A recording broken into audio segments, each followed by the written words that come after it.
ఓం శ్రీ సద్గురు చరణారవిందాభ్యాం నమః. ఓం శ్రీ గణేశ శారదా సద్గురు మంగళమూర్తిభ్యో నమః. ఓం నమో భగవతే వేదవ్యాసాయ నమః. ఓం నమః ప్రణవార్థాయ శుద్ధ జ్ఞానైకమూర్తయే నిర్మలాయ ప్రశాంతాయ దక్షిణామూర్తయే నమః. ఓం ఈశ్వరో గురురాత్మేతి మూర్తిభేద విభాగినే వ్యోమవద్వ్యాప్తదేహాయ దక్షిణామూర్తయే నమః. శ్రీ గురుగీత ద్వితీయోధ్యాయము. అయితే శ్రీ సద్గురు దగ్గర శాస్త్రములో చెప్పినట్లుగా మన పెద్దలు బోధించినట్లుగా ఎప్పుడూ కూడా అబద్ధము అనేది చెప్పకూడదు. అంటే సత్యంగానే మాట్లాడాలి. అవసరమైనప్పటికీ కూడా ఎటువంటి చెడు కూడా పలకూడదు. ప్రియంగానే హితకరంగానే పలకాలి. అంతేకాదు గురుదేవుని దగ్గర ఎక్కువగా సంభాషించకూడదు. శ్రీ గురుదేవులు ఎల్లవేళలా కూడా ఇంద్రియ నిగ్రహం కలిగి ఉంటారు. కాబట్టి వారు వృధాగా కాలాన్ని పోగొట్టేటువంటి వారు కానే కారు. ఎందుకంటే ఎల్లవేళలా కూడా వారు పరబ్రహ్మతత్వంతో నిండిపోయి ఉంటారు. చీటికి మాటికి లేనిపోనివన్నీ కల్పించుకొని ఏవేవో మాట్లాడి మరి నా మాట నమ్ముతారేమో అని తలంచి శిష్యుడు స్వతంత్రించి అదనంగా అతిగా మాట్లాడనే కాకూడదు. ఇంకా కూడా శ్రీ గురుదేవుని యొక్క ఆశయాన్ని, ఆయన యొక్క మానసిక తత్వాన్ని కనుక్కోవాలి. అవకాశం ఇచ్చారు కదా అని తనకు తనే ఆలోచన చేసి ఇలా చేస్తే బాగుంటుంది అని విధిపూర్వకంగా దేనిని కూడా శిష్యుడు ఎన్నటికీ కూడా వచించకూడదు. అంతేకాదు శ్రీ గురుదేవుడు మహాత్ముడు కాబట్టి ఏ విషయంలో కూడాను శిష్యుడు అనేటువంటి వాడు తన స్వతంత్రంగా ఏ పని చేయరాదు. శ్రీ గురుదేవుని యొక్క ఆజ్ఞని విశేషంగా భావించాలి. అంతేకాదు దానిని ఎలా గురువర్యునికి ప్రీతికరంగా పరిశుద్ధంగా చేయగలను అని దానికోసం ఎదురు చూస్తూ అటువంటి రాక వచ్చిన సదవకాశాన్ని తను సద్వినియోగం చేసుకోవాలి. శిష్యునికి నిజంగా కూడా అలా ఉండడమే నిజమైనటువంటి స్వతంత్రం. నిత్య జీవనము ఆనందకరము అవుతుంది. కాబట్టి వాని యొక్క జన్మమే ధన్యము. ఈశ్వరుని దగ్గర నందికేశ్వరుని మాటికి అలాగే ఉండాలి అని శాస్త్రరీతిగా తెలియజేస్తూ, అంతేకాదు శ్రీ గురుదేవుని దగ్గర శిష్యుడు ఎలా ఉండాలి అంటే సర్వకాలముల యందు కూడా వినమ్రతతో ఉండాలి. నమ్రుడే కావాలి. తన వలన ఎటువంటి అపచారం కలుగుతుందో అని జాగ్రత్తతో ఏమరపాటు కలిగి భీతిల్లడం అంటే చూచి భయపడడం అనే విషయం కానే కాదు. ఎల్లవేళలా జాగ్రత్తగా ఉండేటువంటి విషయాన్ని ఉద్దేశించి చెబుతూ శ్రీ గురువునందు సర్వేశ్వర భావంతోనే ఉంటూ సర్వానికి కూడా ఈశ్వరత్వము ప్రభుత్వము అంటే సర్వేశ్వర భావము సర్వానికి ఈశ్వరత్వం కలిగినటువంటి భావంతోనే శ్రీ గురుదేవుని గురించి నమస్కరిస్తూ ఆయనను ఏ విధంగా సంబోధించాలి అంటే, ఓ దేవాదిదేవ, సర్వరక్షకుడవగు ఓ స్వామి, సర్వాన్ని రక్షించడానికి నీవే అని పిలుస్తూ అందరినీ సంతోషపెట్టువాడవడం చేత ఆయనను సర్వ ఆహ్లాదకర అంటే అందరినీ సంతోషింపజేసేటువంటి వాడవు. అంతేకాదు స్వయం ప్రకాశ స్వరూప అంటే నీకు నువ్వే ప్రకాశిస్తూ ఇతర నిన్ను ఆశ్రయించిన ప్రతి వస్తువును కూడా వెలుగొందేటట్లుగా ప్రకాశింపజేయగలిగినటువంటి స్వరూపము కలిగిన వాడవు. ఓ కులపతే, ఏ గురువులకు మానవులకు శిష్యులకు ఉన్నారో వారందరికీ కూడా ఎవరైతే ఏ యొక్క ఆధ్యాత్మికమైనటువంటి విషయాన్ని ప్రబోధం చేయించుకోవడానికి సిద్ధపడి ఉన్నారో, ఎవరైతే ఆత్మ వస్తువునందు ఆసక్తి కలిగి ఉన్నారో అటువంటి వారికి నీవు నిజంగా కూడా అధికారివైన వాడవు. అంతేకాదు ఓ జగద్గురు, జగత్తు మొత్తానికి కూడా గురువైన వాడవు. జగత్తు అంటే జాయతే లీయతే ఇది జగత్తు. అంటే ఒక మానవ శరీరమే కాకుండా సర్వ ప్రాణికోట్లు కూడా ఉపాధులు ధరించుకొని వచ్చేటువంటిది, పోయేటువంటిది, స్థితి కలిగి ఉండేటువంటి స్థితి ఏదైతే ఉన్నదో వాటన్నింటికీ కూడా మరి ఆ స్థితిని నివారించడానికి చేయబడేటువంటి ఆ సమస్యను పరిష్కరించేటువంటి క్రియను చేయించేటువంటి ఓ జగద్గురు, శరణాగత త్రాణపరాయణ, ఎవరైతే మీ శరణు అని వస్తారో వారిని రక్షించడమే మీ యొక్క పనిగా పెట్టుకుని ఉన్నటువంటి వారు, దాని యందే మీరు మమేకమైన వారు. కాబట్టి ఓ దయానిధే, మొత్తం కూడా నిక్షేపించినటువంటి నిధిలాగా అపారవారమైనటువంటి కరుణ కలిగిన వాడవు, ఇట్లు శ్రీ గురుదేవుని సంబోధించాలి.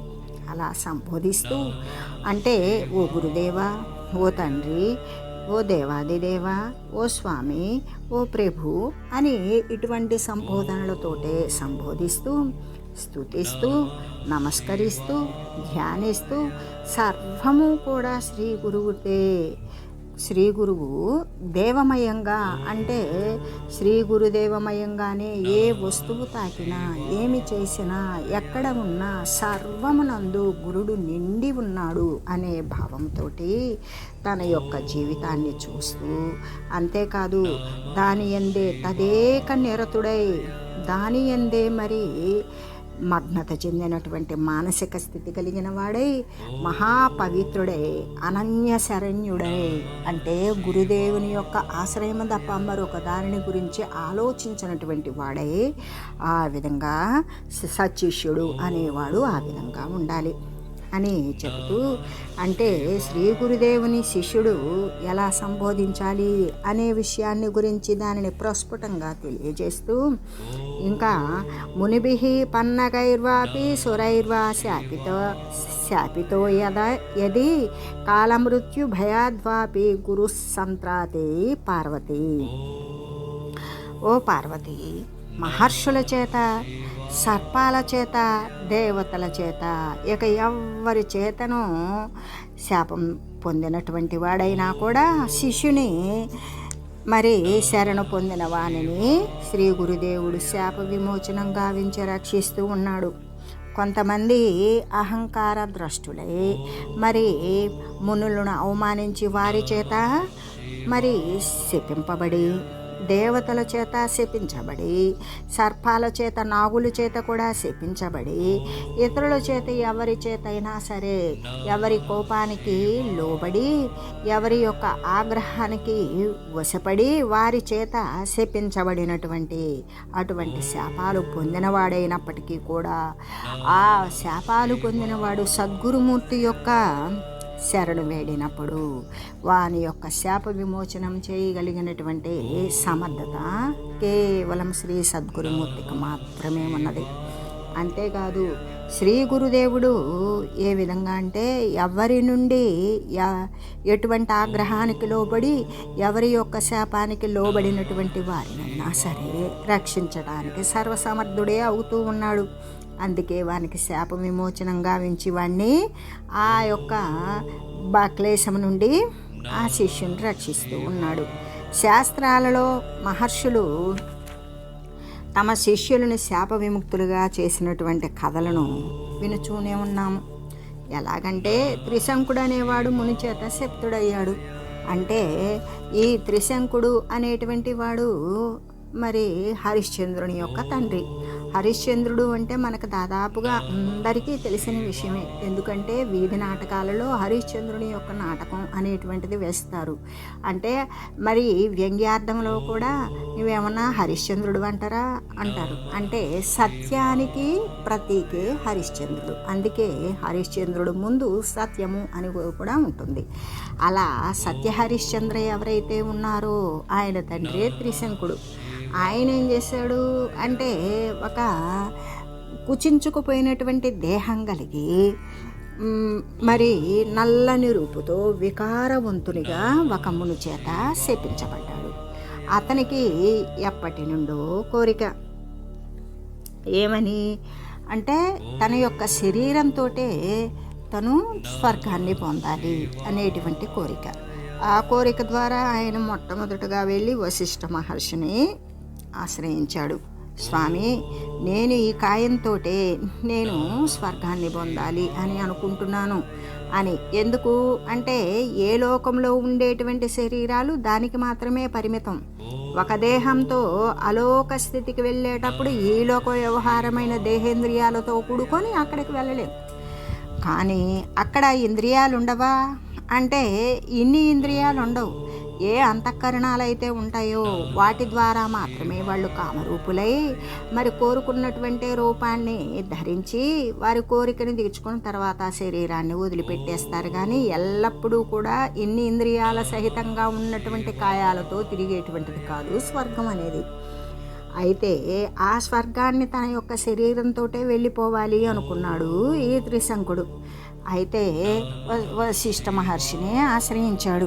ఆశ్రయించినప్పుడు ఆ మహర్షి వీలు పడదు, శరీరంతో ఎవ్వరికీ కూడా బొందితో స్వర్గము అనేది ఎవ్వరికీ కూడా సాధ్యపడదు, ఇది సఖ్యము కాని కోరిక, నీ కోరికని విరమించుకో అని చెప్పి పంపించి వేశాడు.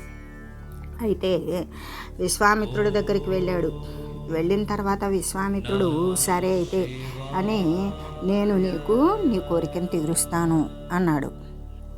ఆయన కోరిక ప్రకారమే ఇతన్ని తన యొక్క తపశ్శక్తి చేత, అంటే ఇక్కడ తప్పించినటువంటి విషయానికి క్రియకు తన ఇంద్రియాలను సర్వాన్ని తప్పింపజేసినప్పుడు తనకు ఒక తేజస్సు, ఒక శక్తి అనేది తన యొక్క తపస్సుకి అది లబ్ధి పొందుతారు. అలాగే ఆయనకు అటువంటి మహిమ అనేది చేకూరింది. ఆ మహిమ చేత త్రిశంకుడిని నేరుగా ఉన్న పలంగా శరీరంతో స్వర్గానికి పంపించాడు. అయితే ఈ శరీరంతో ఎప్పుడైతే స్వర్గద్వారం దాటి లోపలికి ప్రవేశించాడో ఈ శరీరంతో అది సాధ్యపడదు. కాబట్టి శరీరం వదిలిపెట్టమంటే అతను వదిలిపెట్టనన్నాడు. అప్పుడు అతన్ని క్రిందికి నెట్టివేశారు దేవతలు. నెట్టివేసినప్పుడు అతను తల క్రిందులుగా పడి వస్తూ ఉన్నాడు. వస్తూ ఓ విశ్వామిత్ర మహాముని అని గట్టిగా అరిచాడు. ఆ అరిచినప్పుడు ఆ ముని విన్నాడు. నేను పడిపోతున్నాను అని చెప్పగానే అక్కడే ఆగు అని శాసించాడు. అక్కడ అతను పడిపోవడం, జారడం అంటే స్వర్గం నుండి క్రిందకి జారడం అనేది ఎప్పుడైతే విశ్వామిత్రముని చేత ఆగమని చెప్పబడిందో ఆయన అక్కడే ఆగిపోయాడు. అప్పుడు స్వర్గం ఎలా ఉంటుందో అలాగే ఈ త్రిశంకుడు ఉండేటువంటి స్థితి కూడా అక్కడ ఉన్నటువంటి పరిసరాలలోనే అటువంటి స్వర్గాన్ని ఏర్పాటు చేశాడు ఈ యొక్క విశ్వామిత్ర మహాముని. అది దేని వల్ల వచ్చింది అంటే తపో మహిమ చేత వచ్చింది. ఆ యొక్క స్వర్గాన్ని ఏర్పాటు చేసి అతను పడిపోతూ ఏ విధమైనటువంటి తలక్రిందులుగా పడిపోతూ ఉన్నాడో ఆ స్థితిలోనే ఆ పరిసరంలోనే విశ్వామిత్రముని చేత సృజింపబడినటువంటి ఆ స్వర్గంలో త్రిశంకుడు తన యొక్క కాలాన్ని గడిపాడు అని చెబుతూ, అందుకే త్రిశంక స్వర్గం అంటే తలక్రిందులుగా వేలాడేటువంటిది అని అర్థం అని చెబుతూ, అంతేకాదు తనకు మాలినటువంటి కోరికల ద్వారా తను ఎన్నో అవకాశాలు అనేటువంటివి పోగొట్టుకుంటాడు. ఇక్కడ తను విశ్వామిత్రముని చేత స్వర్గాన్ని పొందాడే కానీ తన యొక్క శరీరం అనేటువంటిది అది అబద్ధ స్వరూపమే, రూపనామ క్రియలతో కూడుకుని ఉన్నటువంటి దానికి ఎప్పటికైనా సరే నాశం అనేది తప్పదు. అలాగే అయితే మరి ఇప్పుడు మనం ఏమని చెప్పుకుంటూ ఉన్నాము ఈ విషయం అంటే, ఈ త్రిశంకుడు అనేవాడు ముని చేత శక్తుడయ్యాడు. అయినా కూడా దేవతల చేత స్వర్గం నుండి త్రోయబడ్డాడు. త్రోయబడినప్పటికీ కూడా అతన్ని విశ్వామిత్ర మహాముని రక్షించాడు. అందువలన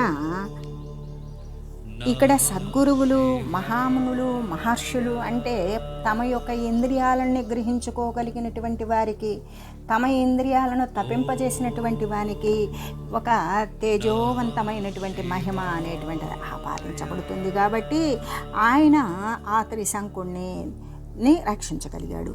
అంతేకాదు మరి అంబరీషునికి ఒకసారి అంబరీషునికి కోపం వచ్చింది. కోపం వచ్చినప్పుడు దుర్వాస మహామునిని మహావిష్ణువు తన శరణుజొచ్చాడు. ఏ విధంగా అంబరీషుడు ప్రతి ఏకాదశి ఉంటాడు. ఆ ఏకాదశి సమయంలో మర్నాడు ద్వాదశి పారణ అనేటువంటిది ద్వాదశి తిథి వెళ్ళేలోగా జరిగిపోవాలి. సరే ద్వాదశి పారణ చేద్దాము అనుకునే సమయానికి ఈ యొక్క దుర్వాసుడు మరి అప్పుడే ఏతించాడు. ఆయనకి ఘనమైన స్వాగతం ఏర్పాటు చేసిన తర్వాత, స్వామి నేను నదికి వెళ్ళి వస్తాను అని చెప్తాడు. సరే త్వరగా రండి స్వామి అండి తన్ని పరీక్షించడం కోసమే అతను ఏం చేశాడు, ఆ నది స్నానం దగ్గరే కాలయాపన చేశాడు. ఇతనికి ద్వాదశి తిథి గడియలు పారణ చేయకుండా ముగిసిపోతున్నవి, ఏకాదశి వ్రత ఫలం భంగమైపోతుంది అనే భయంతో ఇతను పెద్దలను సంప్రదించి వారు చెప్పిన ప్రకారం తీర్థం పానం చేయు, దాని వలన నీకు ఎటువంటి ఏకాదశి ఫలం కూడా మరి వ్యర్థం కాదు, రెండోది ఈ ద్వాదశ పారణ చేసినట్లు ఉంటుంది, మళ్ళీ ఈ దుర్వాస మహాముని అతిక్రమించి నీవు అతిథి ఉండగా నీవు భోజనం చేసినటువంటి దోషం కూడా నీకు అంటదు అని చెప్పడం ద్వారా పెద్దల యొక్క సూచన ద్వారా తను తీర్థాన్ని సేవించాడు. ఇక ద్వాదశి తిథి ముగిసిపోయింది. తర్వాత పారణగా ఏం చేశాడు, ఆయన తీర్థాన్ని మాత్రమే తులసి దళం వేసినటువంటి నీరుని సేవించాడు. అంతలోకి ఆయన వచ్చారు. నేను రాకముందే నన్ను అతిథిని ఇలా ఉంచేసి నీవు భోజనం చేస్తావా అని అతనిని శపించబోయాడు.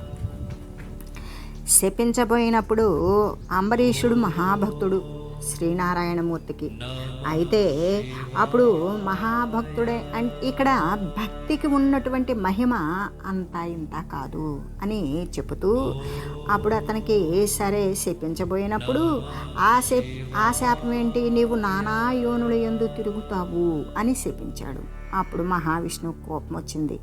అందులో అంబరీషుని దగ్గరే మహావిష్ణువు యొక్క సుదర్శనం ఉన్నది. అది తట్టుకోలేక దుర్వాసముని వెంటబడింది. ఆ వెంటబడటం ద్వారా అతను సర్వలోకాలు తిరిగాడు. ఎవ్వరూ తమకు సాధ్యం కాదు సుదర్శనం నుండి రక్షించడానికి అని చెప్పారు. సరే విష్ణుమూర్తి దగ్గరికి వెళ్ళాడు. ఆయన చెప్పాడు, ఇప్పుడు సుదర్శనం నా మాట కూడా వినదు, నీవు ఎవరినైతే అవమానం చేశావో, ఎవరికైతే శాపం ఇచ్చావో ఆయన దగ్గరికి వెళ్ళు, ఆయన్నే శరణు వేడు అన్నాడు. అప్పుడు ఏమైంది, ఆ యొక్క దుర్వాసుడు మళ్ళీ కూడా పరిగెత్తుకుని వచ్చి అంబరీషుని ప్రాధేయపడ్డాడు. బ్రాహ్మణులను అవమానించడం అనేటువంటిది అంబరీషునికి తగని పని. అయినా కూడా అంబరీషుడు బ్రాహ్మణుడైనటువంటి ఆ దుర్వాస మహాముని లేవనెత్తి, స్వామి మీరు ఈ విధంగా నన్ను శరణు వేడకూడదు, మీరు ఆజ్ఞాపించాలి, నన్ను ఈ విధంగా మరి పాపగ్రస్తుణ్ణి చేయకండి అని సుదర్శనాన్ని ప్రార్థించి దానిని ఉపశమింపజేస్తాడు. అప్పుడు నిండుగా మళ్ళీ కూడా దూర్వాస మహామునికి భోజనం పెట్టి ఆయనకు కావలసినటువంటి మరి వస్తు సామాగ్రిని కూడా ఇచ్చి ఆయన్ని సంతుష్టించేసి పంపిస్తాడు. అయితే ఇక్కడ ఆయనకు అటువంటి శక్తి ఎలా వచ్చింది అన్నప్పుడు, అయితే ఎలా అంటే భక్తి ద్వారా వచ్చింది అని చెబుతూ, అయితే ఇక్కడ శ్రీ గురుదేవుడు ఎవరిని రక్షిస్తున్నాడు అంటే కాలమృత్యు భయం నుండి కూడా కాలములో వచ్చినటువంటి కాయాలు ఒకంత మార్పులకు లోనే అనేక క్లేశపాశాలకు లోబడి మరి కాలం తీరిన తర్వాత పతనమైపోతాయి. దానినే కాలమృత్యు భయము అని చెప్తాం. అయితే ఈ కాలమృత్యు భయం నుండి శ్రీ గురుదేవుడు ఏం చేస్తాడు అంటే శిష్యుణ్ణి రక్షిస్తాడు. వానికి మరణ భయం ఉండదు. మరణ భయం లేదు అంటే వాడికి జననమే లేదు. శరీరం వచ్చినప్పుడు కదా అది పోవడం జరుగుతుంది, అది రాకనే ఉన్నప్పుడు పోయేది జరగదు. మరి ఇప్పుడు వచ్చి ఉన్నది కదా, అందుకే ఇది పోయేలోగా మళ్ళీ కూడా పోగానే అది రావడం అనేది దాని యొక్క సాధారణంగా అది వచ్చేస్తుంది, అది స్వాభావికం.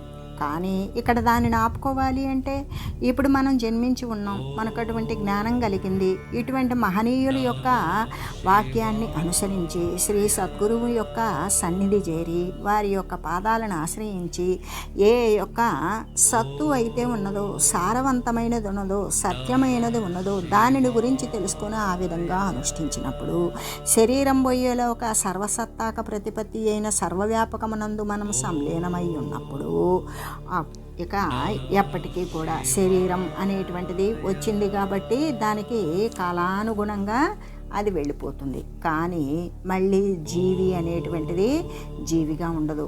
ఆత్మ పరమాత్మ తత్వం నందు పరిడి వెళ్ళే సమయంలో తనకంటూ ఒక ప్రత్యేకతను సంతరించుకొని మళ్ళీ ఒక శరీరాన్ని అనేది తీసుకోదు. దానికి అవసరం లేదు. ఎందుకు? సర్వవ్యాపకమైన స్థితి ఎందే తాను సర్వమైతున్నది కాబట్టి. అటువంటి స్థితిని తప్పించుకునే పరిస్థితిని శ్రీ సద్గురుదేవుడు మాత్రమే అటువంటి సద్బోధన చేసి శిష్యుని రక్షిస్తూ ఉన్నాడు అని చెబుతూ, అందుకే మనకి ఏమని చెప్తూ ఉన్నారు అంటే, పతంజలి మహర్షి కూడా ఏమని చెప్పారు అంటే, స్వరసవాహి విదుషోపి తథారూఢోభి అభినివేశ అంటే పండితులకు అంటే పతంజలి మహర్షి యొక్క సూత్రానుసారంగా కూడా పండితులకు మరణ భయం మిక్కిలిగా ఆరూఢమై సహజంగా ఉంటుంది. అంటే ప్రతి ఒక్కరికి కూడా మరణ భయం ఉంటుంది. మేము చనిపోతామేమో, అనారోగ్యం వస్తుందేమో, శరీరం వదిలిపెడుతుందేమో అనేటువంటి భయం అనేటువంటిది సహజంగా ఉంటుంది. ఇటు మహాభయంకరమైన మరణ భయం నుండి, ఒరే వచ్చింది ఏంటి, శరీరం వచ్చింది, నీవు రాలా, నీవెప్పుడు ఉండేవాడివి, రానివాడివి ఎలా పోతావు, పోలేవు కదా అని రాని విషయాన్ని మరి రాకుండా ఉన్నప్పుడు పోవలసిన అవసరం లేదు కాబట్టి ఎల్లకాలము సర్వకాల భూత భవిష్యత్ వర్తమాన కాలాల యందు జాగ్రత్త స్వప్న సుషుప్తి అవస్థల యందు సర్వకాల సర్వావస్థల యందు కూడా నీవు సర్వవ్యాపకమై ఉన్నావు. ఈ దేహము నీవు కావు. ఈ దేహము అనేటువంటిది అజ్ఞానంతో కూడుకొని ఉంటే దేహాన్ని నీవుగా భావిస్తున్నావు, కానీ ఇది నీవు కాదు, నేను కాదు. శరీరం అనేటువంటిది వచ్చిన శరీరం మాత్రమే పోతుంది, కానీ నీవు కానీ నేను కానీ పోయేవాళ్ళం కాము అని నీవు ఎటువంటి వాడవు? శాశ్వతమైన ఆత్మస్వరూపుడవు. నీవు మరణించేవాడివి కావు, నీవు జన్మించేవాడివి కావు, మరణించేవాడివి కావు. త్రికాలాలయందు కూడా నువ్వు ఉన్నవాడవే అని బోధించి వానికి అటువంటి దైవికమైనటువంటి తెలివిని కలుగజేసి జ్ఞానస్వరూపునిగా చేసి మరి గురువరుడు రక్షిస్తూ ఉన్నాడు సత్శిష్యుణ్ణి. అంటే శ్రీ గురు మంత్రోపాసకుడు సర్వ పాపాల నుండి మరణ భయం నుండి కూడా విముక్తుడే అవుతూ ఉన్నాడని తెలియాలి కదా. ఏ విధంగా అంటే శ్రీ గురు మంత్రోపాసకుడు శ్రీ గురువుని మంత్రపూర్వకంగా ఎవరైతే ఉపాసిస్తూ ఉంటాడో అటువంటి వాడు సర్వ పాపాల నుండి, వాడు ఎన్ని శరీరాల నుండి మోసుకొని వచ్చిన పాప కర్మతో కూడిన వాసనలు వాటి నుండి మరి ఈ శరీరం వస్తుందేమో, ఒకవేళ ఇప్పుడు ఉంది కదా పోతుందేమో అనే భయం నుండి కూడా పూర్తిగా విడుదలే అవుతూ ఉన్నాడు. ఈ ప్రకారంగా శ్రీ గురు పరమాత్మ రక్షణ మహిమను గురించి నీవు తెలియ పార్వతి అని శ్రీ పరమేశ్వరుడు తెలియజేస్తూ, ఓం మంగళం శ్రీ గురుదేవాయ మహనీయ గుణాత్మనే సర్వలోక శరణ్యాయ సాధురూపాయ మంగళం. ఓం లోక సమస్త సుఖినో భవంతు. ఓం శ్రీ సద్గురు పరబ్రహ్మార్పణమస్తు. ఓం తత్సత్.